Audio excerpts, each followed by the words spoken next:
Hello guys, welcome to my style channel. நம்ம இன்றைக்கி என்ன வீடியோ பார்க்க போகிறோன்னா, நாங்கள் லக்னோவில் இருக்கிற லூலு மாலுக்கு போனோம். இந்த லூலு மால் வந்து ஆசியா கண்டத்தில் மிகப்பெரிய மாலில் இதுவும் ஒன்று. லூலு மாலுங்கிறது நான் இவ்வளோ பெரிய மால் போனதே இல்லை. A to Z எல்லா திங்ஸும், அதாவது ஒரு க்ரோசரியில் ஆரம்பித்து கோல்டு வரைக்கும் எல்லாமே ஒரே இடத்துல. சில்ட்ரன்ஸ் விளையாடுறதுக்கு எல்லா ப்ளேஸும், அதாவது காம்படிஷன், செஸ்ஸு விளையாடுறது, கேரம் விளையாடுறது, இந்த மாதிரி எல்லா ஆப்ஷனும் இருக்குது. இதுதான் லூலு மாலோட இன்ட்ரொடக்ஷன். உள்ளே போனதும் சின்ன குழந்தைங்க விளையாடுற மாதிரி நல்லா செட் பண்ணியிருந்தாங்க. இது மாலா இல்லை திருவிழா கூட்டமானே எனக்கு டவுட் ஆயிடுச்சு. ஆனால் இங்கே வெயில் ஓவராக இருக்குங்கிறனால, அது நான் போனது வேறு சண்டேவா, நான் அவங்க போன இன்ட்ரொடக்ஷன்லேயே கிரிக்கெட் லைவ் போய்கிட்டு இருந்தது. எங்கள் வீட்டுக்காரர் விறுவிறுன்னு வேகமாக போய் நின்றுட்டாங்க. கிரிக்கெட்டில் ஒரு 10 நிமிஷம் எங்கேயும் மூவ் ஆகலை. சரி, ஒரு 10 நிமிஷம் நின்று நம்மளும் சேர்ந்து லைவை பார்த்துட்டு போவோம் அப்படின்ட்டு லைவ் பார்த்துட்டு அப்படியே போய்கிட்டு இருந்தோம். ஆனால் உள்ளே நிறைய பிளேசஸ் பார்க்குறதுக்கு செம்ம அழகாக இருந்தது. ஆனால் பட்ஜெட் ஃப்ரெண்ட்லியாகவும் இருந்தது. எல்லா மக்களும் வாங்குகிற மாதிரியும் இருந்தது, காஸ்ட்லியாகவும் இருந்தது. க்ரோசரி திங்ஸ், அதாவது நம்ம வீட்டுக்கு அன்றாட யூஸ் பண்ணக்கூடிய சாப்பாட்டு திங்ஸ் எல்லாமே வந்து பட்ஜெட் ஃப்ரெண்ட்லியாக, ரேட்டு வந்து நார்மலாக எப்பவும் போல் நம்ம கடையில் எப்படி வாங்குவோம் அது மாதிரி இருந்தது. மற்றபடி நம்ம இந்த பிளேட்டு, கண்ணாடி ஐட்டங்கள் அதெல்லாம் கொஞ்சம் காஸ்ட்லியாக இருந்தது. ட்ரெஸ்ஸு, டிஷர்ட்லாம் பார்த்திங்கன்னா 150, 200, 250 இந்த பட்ஜெட்லேயும் இருந்தது, ஹெவியான பட்ஜெட்லேயும் இருந்தது. அதாவது கொஞ்சம் ரிச்சாக இருக்கிறவங்க தான் வாங்கணுங்கிற மாதிரி இல்லாமல் எல்லா மக்களும் வந்து வாங்குகிற மாதிரியும் வச்சுருந்தாங்க. ரிச்சாக இருக்கிறவங்க வேணும்னா அதுக்கேற்ற மாதிரி வாங்குகிற மாதிரி இருந்தாங்க. இது நானும் என் பையனும் தான். எக்ஸ்டேட்டில் போயிட்டு நான் டிஷர்ட் தான் ஃபஸ்ட்டு பசங்களுக்கு அப்படியே பார்ப்போம் அப்படின்னு சொல்லி பார்த்துக்கிட்டு இருந்தோம். அப்படியே பார்த்து எடுத்துகிட்டு வேணுங்கிறத, எனக்கு பொண்ணு இல்லை இருந்தாலும் பொம்பளை பிள்ளைங்க செக்ஷன் பக்கம் கொடுன்னு ஓடிடுவேன். எப்போ போனாலும் அங்கே போய் ஒரு 10 நிமிஷம் நின்று பார்த்துட்டு தான். இது நம்ம தமிழ்நாட்டிலே போனாலும் பொம்பளை பிள்ளைங்க செக்ஷன் அழகாக தொங்க விட்ருப்பாங்க குட்டி குழந்தைங்களுக்கு. அந்த மேலே பொம்மைக்கு தொங்க விட்ருக்க ட்ரெஸ்ஸு சூப்பராக இருக்குன்னு பார்த்தேன், நல்லா இருந்தது. ஆனால் டாப்பு மட்டும்தான் இருந்தது, சூப்பராக இருந்துச்சு. ஆனால் 1500 போட்டிருந்தாங்க, நல்லா இருந்தது. டாப்புமே வந்து நம்ம ஒரு டாப் வந்து 500 வருது அப்படின்னா, நம்ம 3 டாப் எடுத்தால் நமக்கு வந்து 399 தான் போடுறாங்க. நல்லா இருந்துச்சு. ஹேண்ட்பேக்கும் இது என் பெரிய பையன் ஓவர் ஆக்டிங். அப்படியே ஸ்லீப்பர் செக்ஷன், பேட்டா செப்பல்ஸ் எல்லாமே வந்து நல்லா இருந்தது. இதுக்கு முன்னாடி நான் எடுத்துருக்கிறேன், ரொம்ப நாள் ஓடிச்சு. நான் அப்போ பெங்களூரில் எடுத்தேன் பேட்டா செப்பல் ஒரு தடவை, நல்லா ரொம்ப நாள் உழைச்சது. அப்படியே கம்மல் செக்ஷன் பக்கம் போனேன். இயர்னிங்லாம் கொஞ்சம் வந்து எனக்கு ப்ரைஸ் கொஞ்சம் அதிகமாக இருந்த மாதிரி இருந்தது. இந்த ரீத்துன்னு நம்ம சொல்லுவோம்ல, தலையில் வைக்கிறது ஹெட் பேண்டு, இது வந்து 3 அதிகபட்சம் நம்ம 40 ரூபா 50 ரூபாய்க்கு வாங்குவோம். இங்கேங்கிறனால ஒன்று 50 ரூபான்னு வச்சா கூட 150 ரூபா தான், இங்கேங்கிறனால 200 ரூபா. சரி, மாலில் அவங்களுக்கு எல்லாம் செட் ஆகணும்ல. ஆனால் பார்க்க சூப்பராக இருந்தது. மேலேருந்து நான் வீடியோ எடுத்தேன், 2nd ஃப்ளோர்லேருந்து. ஆனால் மாலுக்குள்ளே மரம் வச்சுருக்கிற மரம் நான் இங்கே தான் பார்த்துருக்குறேன். அதாவது இது வந்து ஒரிஜினல் மரம் இல்லை, பிளாஸ்டிக்கு. அதாவது பிளாஸ்டிக் மாதிரியும் தெரியல, ஆனால் நேச்சர் மாதிரி இருக்குது. அந்த இலையெல்லாம் பார்த்திங்கன்னா நேச்சராக இருந்த மாதிரி தான் இருக்குது. அதாவது திக்னஸும் இல்லை, ரொம்ப சாஃப்ட்டும் இல்லை. ஆனால் அதை பார்த்தா நாங்களே ஒரு செகண்டு தண்ணி எதுவும் ஊற்றுறாங்களான்னு ரொம்ப உத்து பார்த்துக்கிட்டு இருந்தேன். அப்புறம் தண்ணி ஊற்றுறதுக்கு ஆப்ஷன் இல்லை அங்கே யோசிச்சதுக்கு அப்புறம்தான் இது வந்து ஒரிஜினல் மரம் இல்லை அப்படிங்கிறதையே நான் வந்து கன்ஃபார்ம் பண்ணேன். ஆனால் அது உண்மையிலேயே நேச்சராக இருந்தது. நாங்களும் சும்மா அப்படியே சுற்றி பார்த்துட்டு வேணுங்கிறத பட்ஜெட் பண்ணிவிட்டு நல்லா இருந்தது. சுடிதாரு எல்லாமே, நைட் ட்ரெஸ் எல்லாமே சூப்பராக இருந்துச்சு. ஆனால் இங்கெல்லாம் போனால் ஒரு மினிமம் 20,000 கொண்டு போகணும், இல்லைன்னா காணாது. இது வந்து அந்த லூலு லக்னோங்கிற என்ட்ரன்ஸு பார்க்க செம்மையாக இருந்தது. அந்த மரத்தோடு இருக்கிறனால இன்னும். ஆனால் இங்கே வெயில் வேறு 45 டிகிரியில் போய்கிட்டு இருக்கா. நான் வந்து சரி எனக்கு எப்போவுமே வந்து சண்டே பிள்ளைங்க இங்கே வந்து மெயின் சிட்டியில் இருக்கிறனால பிள்ளைங்க எங்கேயுமே வீட்டை விட்டு வெளியே போகிறதே இல்லை, உள்ளேயே இருக்கிறாங்க. குவார்ட்டர்ஸில் இருந்தால் கூட பார்க் இந்த மாதிரி விளையாடுவாங்க. மெயின் சிட்டிங்கிறனால விளையாடுறதுக்கு பிள்ளைங்களுக்கு இடமே கிடையாது. அதனால சரி சண்டேனால் எங்கேயாவது வெளியில் கூப்பிட்டு போயிட்டு வர்றது. நெக்ஸ்ட் டைம் கூட ஹை ஜம்பர் போவோம்னு சொல்லிக்கிட்டு இருந்தாங்க. இந்த மாதிரி செஸ்ஸு கேரம்லாம் வந்து 2 பேராக சேர்ந்து விளையாடுறது, இந்த மாதிரி ஆப்ஷனும் இருந்தது. இது வந்து காம்படிஷன் மாதிரியும் விளையாடுறாங்க. பழகணும்னு நினைக்கிற குழந்தைங்க பழகவும் செய்கிறாங்க. நான் வியூ வந்து பார்க்க நல்லா பண்ணியிருந்தாங்க. ஃபுல் ஏசி, அவ்வளோ சூப்பராக இருந்துச்சு. அப்படியே பேட்டா செப்பல் பக்கம் போயிட்டு என் பையன் இந்த ஸ்லிப்பர் தான் வேணும்னு சொன்னான். சரி அப்படின்னு சொல்லிட்டு ரேட்டு பார்த்தா 800 சம்திங் கிட்ட போட்டிருந்தது. சரின்ட்டு இதில் ஒன்று எடுத்துகிட்டு வந்து பாருங்கள். இந்த மாதிரி பால் விளையாடுறது, பாலை தூக்கி போடுறதுக்கும் ஒரு ஆள் இருப்பாங்க. இந்த மாதிரி குழந்தைங்க எத்தி விளையாடுவாங்க. நான் கூட எங்கள் அப்பாவோட சொன்னது நம்ம வீட்டிலையே விளையாண்டுருக்கலாம். ஏன்னா எல்லா குழந்தைங்களுக்குமே பிரச்சனை என்னென்னா மெயின் சிட்டிக்குள்ளே இருக்கிறவங்க எங்கேயுமே போக முடியலை, வர முடியலை. அப்படிங்கிறனால தான் சரி இந்த மாதிரியாவது பிள்ளைங்க கொஞ்சம் நேரம் விளையாடட்டும் அப்படின்னு சொல்லிட்டு கொண்டு வந்து விடுறாங்க. நல்லா விளையாடுறதுக்கு நல்லா இருந்துச்சு. ஆனால் எங்களால் விளையாட முடியல. நெக்ஸ்ட் டைம் பார்த்துக்கலாம். நாங்கள் போனதே லேட்டாக தான் போனோம். ஃபஸ்ட் டைம் போனோங்கிறனால வீட்டிலேருந்து ஒரு 7 கிலோமீட்டர் தான். சரி நெக்ஸ்ட் வீக் போய்க்கலாம். அதுக்கு பிளேயிங் இந்த சில்ட்ரன்ஸ் பிளேயிங் சைடில் வந்து ஒரு சில கார்டு, ஏடிஎம் மாதிரி, மெட்ரோ கார்டு மாதிரி ஒரு சில கார்டு பண்ண வேண்டியிருக்கு. அது கார்டு பண்ணி வச்சிட்டோம் அப்படின்னா டிக்கெட் மட்டும் எடுத்துகிட்டு நம்ம போய்க்கலாம். அது இங்கே லோக்கலில் இருக்கிறவங்க வந்து மோஸ்ட்லி இந்த கார்டை ரெகுலராக வச்சுருக்குறாங்க. நமக்கு அது ஃபஸ்ட் டைம்ங்கிறனால இந்த ஆப்ஷன் வந்து தெரியல. சில்ட்ரன்ஸ் கார்டுன்னு சொல்லி ஒரு கார்டு பண்ணி வச்சுட்டு நம்ம எப்போனாலும் போய்க்கலாம், வந்துக்கலாம். அதுலேயே நம்ம ரீசார்ஜ் பண்ணிக்கிற மாதிரியும் இருக்கும்.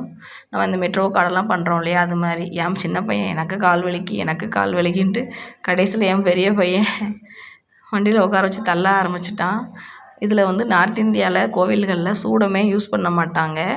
ஆனால் சூடத்தை நான் பார்த்தது எனக்கு வெரி ஷாக்கிங்காக இருந்தது. அதை விட பச்சை சூடம்னு சொல்லுவாங்க இல்லையா, அதுவுமே இங்கே இருந்துச்சு. ரேட் அதிகமாக இருந்தாலும் ஒரு சில திங்ஸ்கள் வந்து நார்த் இந்தியாவில் கிடைக்காது.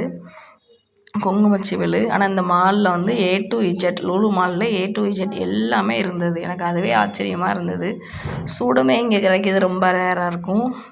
ஒரு நம்ம பாத்திரம் விளக்குற சபினா பொடி கூட இங்கே கிடைக்காது. நான் மெனக்கிட்ட தமிழ்நாட்டிலேருந்து வரும்போது எடுத்துகிட்டு வந்துடுவேன். அது எதுக்கு அப்படின்னா விம் ஜெல் தான் நான் அதிகமாக யூஸ் பண்ணுவேன். ஆனால் இந்த எண்ணெய் பிசுறு இருந்ததுன்னா அது கொஞ்சம் போட்டு தேய்ச்சா நல்லா போயிடும். அது கூட இங்கே கிடைக்கிறது இல்லை. ஊர்லேருந்து வரும்போது எடுத்துகிட்டு வர்றது தான்.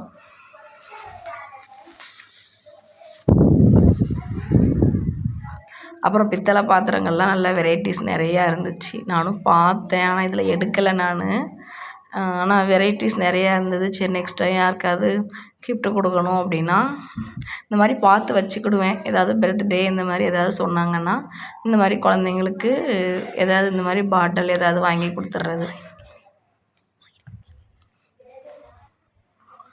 இதுக்கப்புறம் வந்து கேக் பண்ணுறது சைடு. இது வந்து கேக் பண்ணுறதுக்கான எல்லா திங்ஸுமே இருந்தது. சாக்லேட் மோல்டு, இதில் மட்டும் கேக் பண்ணுறதுக்கான திங்ஸ் மட்டும் வேணுங்கிறத மட்டும் நான் எடுத்துகிட்டு இதெல்லாம் கேக் அப்ளை பண்ணுறது, அந்த நாசில் அளவு போடுறது, சாக்லேட் கீழே உள்ளது சாக்லேட் மோல்டு, இது வந்து நம்ம எவ்வளோ மாவை ஆயில் ஊற்றணுங்கன்னு அளவு எடுக்கிறது எல்லாமே இருந்தது. இதில் மட்டும் என்கிட்ட ஆல்ரெடி இருக்குது. 1 or 2 திங்ஸ் எடுத்துகிட்டு வந்துட்டேன். அப்புறம் உப்பு போடுற ஜாடி. நான் உப்பு போடுற ஜாடியெல்லாம் வெளியிலையே வாங்கிடுவேன். அதில் 150-200 கிடச்சிரும். இங்கே கொஞ்சம் காஸ்ட்லியாக இருந்தது. இங்கே பாருங்கள், மண்ணில் வந்து எவ்வளோ ஷைனிங் கொடுத்து செஞ்சுருக்குறாங்க. இது கூட நான் வேறு மெட்டல் நினச்சேன், பார்த்தா மண்பானை மெட்டல். ஆனால் இங்கே போனால் கலெக்ஷன்ஸ் பார்த்து நம்ம நிறையா பொறுமையாக எடுக்கலாம். சில்வர் பாத்திரங்கள்லாம் வெயிட்டை பொறுத்து தான் ரேட்டு. ஆனால் அவங்க வெயிட்டு போட்டு தான் வந்து பில்லே ஒட்டியிருக்கிறாங்க.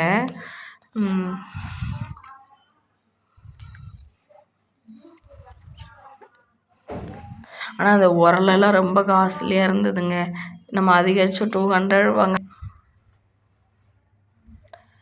அப்புறம் அலுமினிய கடாய் இதுவும் பார்த்தேன். இதுவும் வந்து கொஞ்சம் வெயிட்டுக்கு ஏற்ற மாதிரி தான் ரேட்டு. ஆனால் மாலில் கொஞ்சம் அதிகமாக தெரிஞ்சுது. வெளியில் கிலோ 400 450 வரைக்கும்னு சொல்லி தான் எடுத்தேன். ஆனால் மாலில் கொஞ்சம் வெயிட்லெஸ்ஸாக இருந்தது. அதுவே 400 450 வரைக்கும் ரேட்டு ஒட்டியிருந்தாங்க. ஒரு வேளை அந்த வெயிட் இருக்குமா என்னன்னு எனக்கு தெரியலை. அப்புறம் பவுல்ஸ்லாம் குட்டி குட்டியாக அழகாக இருந்தது.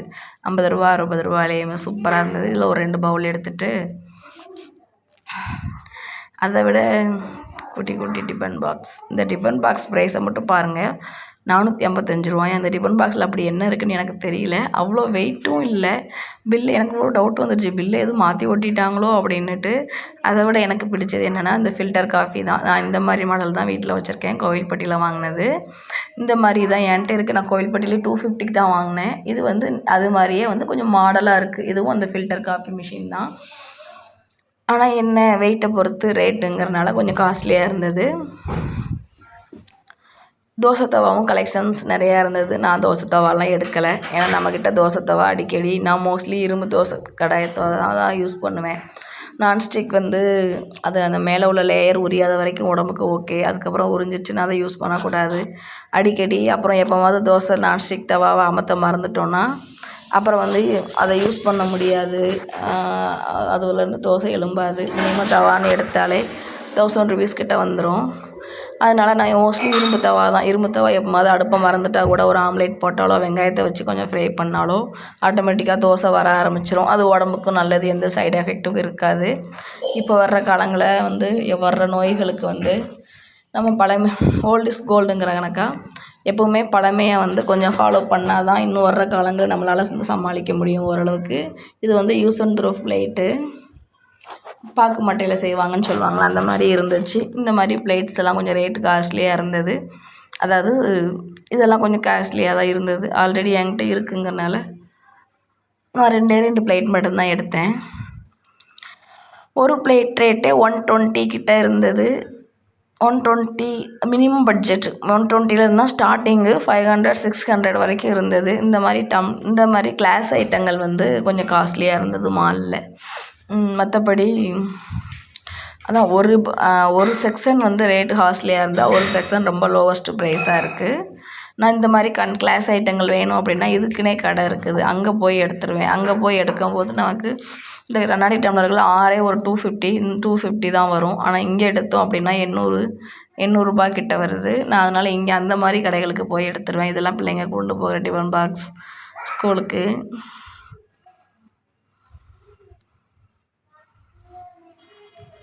நிறைய அழகாக இருந்துச்சு பார்க்க. குட்டி குட்டி பவுலு. இது வந்து வீட்டில் மெயின்டைன் பண்ணுறவங்களுக்கு ஓகே. சும்மா மூலையில் போடுறதா இருந்தால் இதெல்லாம் வேஸ்ட்டு. ஆனால் நார்த் இந்தியாவில் வந்து என்ன பண்ணுவாங்க அப்படின்னா வீட்டில் வந்து ஃபுல்லாகவே வந்து இந்த மாதிரி பிளேட்ஸ் தான் யூஸ் பண்ணுவாங்க. யாரும் வீட்டுக்கு வந்தாலும் கண்ணாடி டம்ளரில் தான் தண்ணி கொடுப்பாங்க. நானுமே அப்படி தான். இங்கே யாராவது வந்தால் தமிழ்காரங்க வந்தால் கூட செம்பில் கொடுத்துருவேன். இல்லை ஜூஸ் எதுவும் கொடுத்தா கூட போரசல் எல்லாமே தான். கப்பும் டீ கப்பு தான். நம்ம ஊருனாக்கா டம்ளர்லலாம் கொடுக்குறது இல்லை. இங்கே வந்து கல்ச்சர், இங்கிட்ட உள்ள கல்ச்சரு ஃபஸ்ட்டு இங்கே எங்கள் வீட்டுக்காரர் என்னை கூட்டிகிட்டு வராங்க அப்படின்னாலே எல்லாத்துலேயும் ஒவ்வொரு செட்டு வாங்கி வச்சுருவாங்க. அவங்கெல்லாம் செம்பில் டம்ளரில் தண்ணி கொடுத்தா ஒரு மாதிரி பார்ப்பாங்க. ஹாட் பாக்ஸ் கலெக்ஷன்ஸ்லாம் நிறைய இருந்துச்சு. பார்க்க சூப்பர் வெரைட்டிஸ் நிறையா சூப்பராக இருந்தது. ஆல்ரெடி நான் 3 ஹாட் பாக்ஸ் வச்சுருக்கேன். அதனால எடுக்கலை. இதெல்லாம் வீட்டில் வந்து ஜாமான் நம்ம ஏதாவது ஜீனி நாட்டு சக்கரை கொட்டி வச்சுருக்கிற மாதிரி இருந்தது. பாட்டில் ஐட்டம். என் பிள்ளைங்க பண்ணுற சேட்டை தாங்க முடியல. பாருங்கள் மாலுக்குள்ளே எப்படி விளையாண்டுக்கிட்டு இருக்குதுன்ட்டு. இதுக்குன்னே ஒரு ட்ரேவ் எடுத்து சுற்றிக்கிட்டு இருக்குங்க. என் பையன் சின்ன பையன் கூடன்னு போய் எம்மா எனக்கு இந்த காரை வாங்கி கொடுங்க. நான் அந்த காரை ஓட்டுறது 3 வயசு 4 வயசு பிள்ளை ஓட்டுறது, நீ எல்லாம் ஓட்ட முடியாது, வா ரோட்டில் ஓட்டுற காரை வாங்கி தரேன்னு சொல்லி கூட்டிகிட்டு வந்துட்டேன்.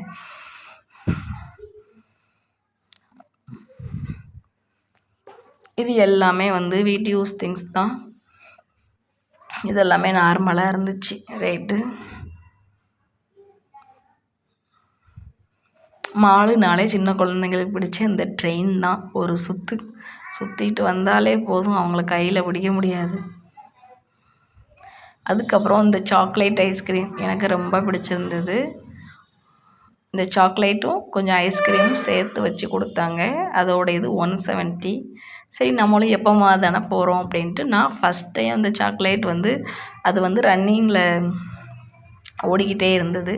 அதை ஃபஸ்ட் டைம் வந்து இந்த மாலில் தான் பார்க்குறேன் நான் இதுக்கு முன்னாடி ஜம்முவில் இருக்கும்போதெல்லாம் மால் போயிருக்கேன், அங்கெல்லாம் பார்த்ததில்ல. இது வந்து ஆட்டோமேட்டிக்காக ஓடிக்கிட்டே இருக்குது மிஷினில். இந்த மாதிரி டப்பாவில் வச்சு கொஞ்சம் ஐஸ்கிரீமும் சாக்லேட்டும் மிக்ஸ் பண்ணி கொடுக்குறாங்க. செம டேஸ்ட்டாக இருந்துச்சு.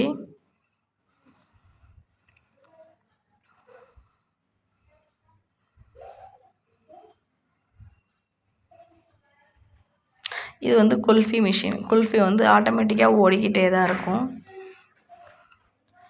லக்னோ ஃபுல்லாமே அமுல் ஃப்ளேவர் தான். இங்கே மாலுனாலும் சரி, வெளியில் ஐஸ்கிரீம் எங்கே வாங்கினாலும் சரி, லக்னோ ஃபுல்லாமே ஃப்ளேவர் அமுல் ஃப்ளேவர் தான்.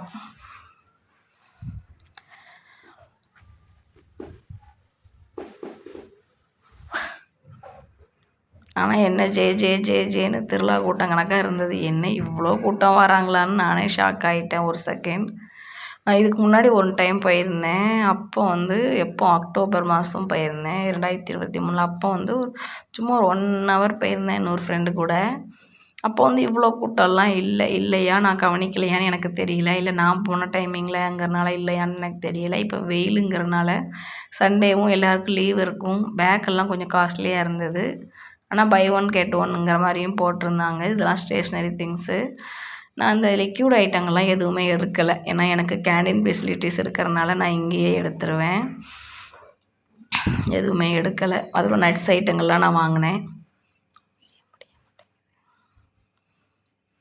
459 ரூபான்னு தான் போட்டிருந்தாங்க. ஆனால் வெளியில் விற்கிறவங்க லக்னோவில் வந்து 500க்கு விற்கிறாங்க. கிலோ 1000 அப்படிங்கிற மாதிரி. நான் ஜம்முவில் இருக்கும்போதுமே கிலோ 800 அக்டோபரில் தான் லக்னோ வந்தேன். அங்கேயுமே நான் கிலோ 799 வரைக்கும் வாங்கிக்கிட்டு இருந்தேன் பாதாம்லாம். முந்திரியும் அதே மாதிரி தான், ஒரு 50 ரூபா தான் டிஃப்ரெண்ட் வருது. முந்திரியும் நிறைய கலெக்ஷன்ஸ் வெரைட்டிஸ் நிறையா இருந்துச்சு. இவ்வளோ வெரைட்டிஸ் இருக்குமா? பேரிச்சம்பழத்துலேயே ஒரு 10 வெரைட்டிஸ்க்கு மேலே இருந்தது. முந்திரியும் ஒரு 10 வெரைட்டிஸ்க்கு மேலே வச்சுருந்தாங்க. இவ்வளோ வெரைட்டிஸ் இருக்குமா அப்படிங்கிறதே எனக்கு இங்கே வந்து தான் ஷாக்காக இருந்தது. இதில் எந்த முந்திரியை வாங்குறது? நமக்கு முந்திரின்னு ஒன்று தானே தெரியும் அப்படின்ட்டு. எங்கள் ஊர் சைட்லலாம் முந்திரி விளையாது. இந்த பண்ருட்டி அந்த சைடு விளையும்னு சொல்லுவாங்க. அதுவே கோயம்புத்தூர் ஏரியா சைடு. நாங்கள் இருக்குது தூத்துக்குடி டிஸ்ட்ரிக்கு. நான் இப்போ லக்னோவில் இருக்கிறேன். பேரிச்சம்பழத்துலேயும் ஒன்றுக்கு ஒவ்வொரு நேம் எழுதி இவ்வளோ வெரைட்டிஸ் இருந்தது.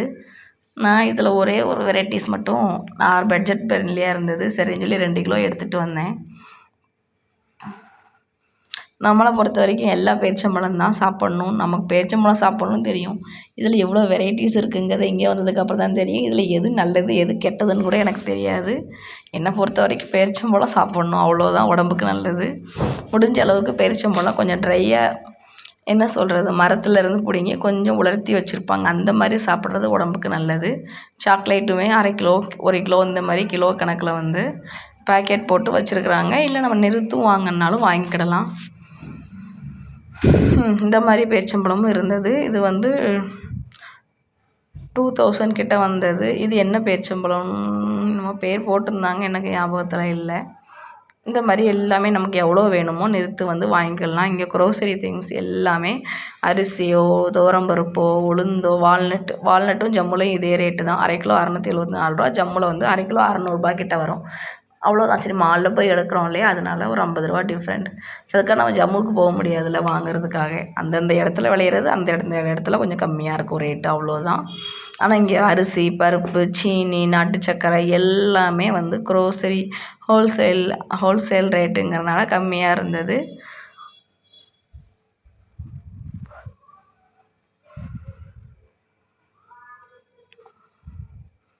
கேப்பை எல்லாமே இருக்குது. நான் அந்த ரிங் ஆனியன் தான் வாங்கிட்டு வந்தேன். 99 கேஜி 99 தான் போட்டிருக்கிறான். ரிங் ஆனியன் ஒரு 1/2 கிலோ வாங்கிட்டு மக்ரூனி இது எனக்கு தான் எடுத்து போட்டுக்கிட்டு இருக்கிறாங்க. மக்ரோனி வாங்கினேன் 1 கிலோ. சரி, இந்த வீடியோ பிடிச்சா லைக் பண்ணுங்கள். நீங்களும் லக்னோ மால் எப்படி இருக்குன்னு பார்த்துக்கோங்க. பிடிச்சா லைக் பண்ணுங்கள், சப்ஸ்கிரைப் பண்ணுங்கள், கமெண்ட் பண்ணுங்கள், ஷேர் பண்ணுங்கள்.